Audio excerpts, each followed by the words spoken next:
Start seated upright with your dumbbells on your knees. Take a breath and get ready for your effort. Bring them back over your chest and hold nice and strong at the top while you get control of them.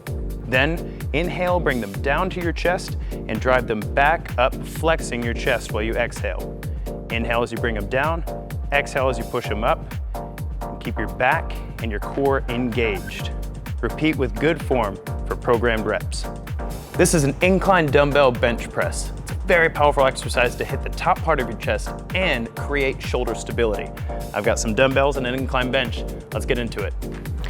See how she's using her chest because her shoulders are down and her chest is up, and she's not just using her arms to push the weight, she's actually using her chest to keep it over her sternum.